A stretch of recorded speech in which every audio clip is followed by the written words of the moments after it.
There are worlds beyond our solar system. Planets that exist light years away, orbiting stars, or even floating alone through distant corners of the cosmos. We call these worlds exoplanets. Scientists have discovered thousands of exoplanets so far. We've found worlds that could be covered in lava, vast oceans, even thick sheets of ice, even planets that might have similarities to Earth, and we're just scratching the surface. So what's really out there, and what don't we know? Could there be life on these far-off planets? Let's investigate.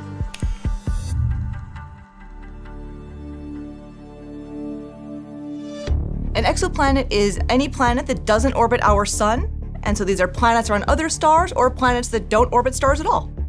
There were hints of exoplanets going back to 1988, but the first confirmed exoplanet was discovered in 1992.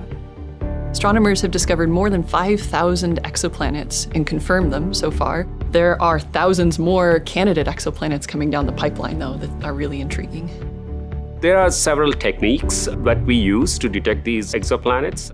Most of the exoplanets have been detected using a method called a transit method, where a planet is going in front of the star, blocks the light of the star, and we see the dip in the light of the star.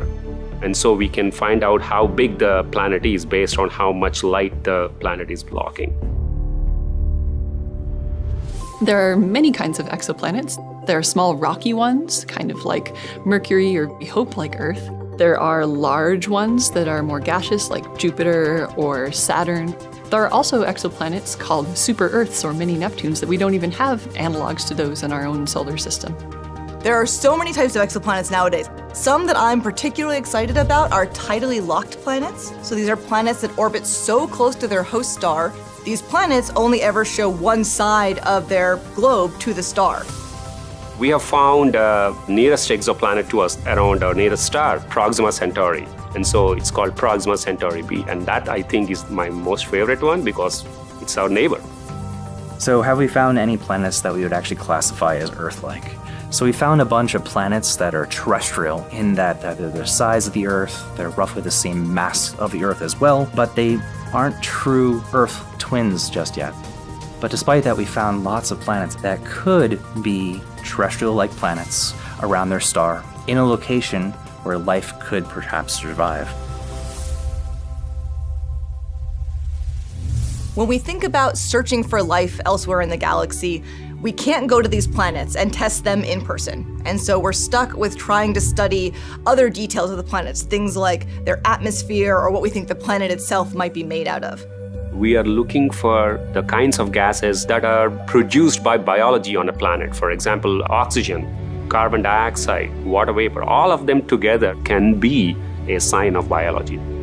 There are many reasons to search for life, but one that really fascinates me is the possibility of opening up whole new fields of science and to begin to try and understand biology in a way that we can't now. It's hard to know when we might find life on another planet.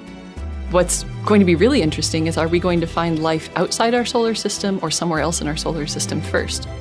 We're starting to build missions explicitly designed to look for these signs of life on other planets. I'm very hopeful that within my lifetime, we'll finally be able to answer that question, are we alone in the universe?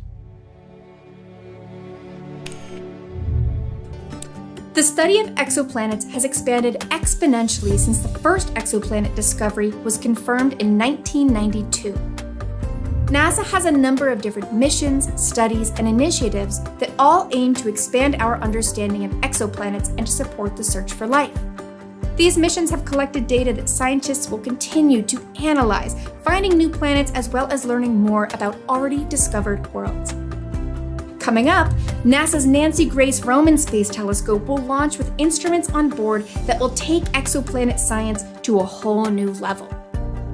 This will catapult exoplanet science forward and set the stage for NASA's Habitable Worlds Observatory, a mission concept that aims to find habitable worlds, or Earth-like planets around Sun-like stars. Who knows what we might uncover? Perhaps one day we might finally be able to answer the question, are we alone?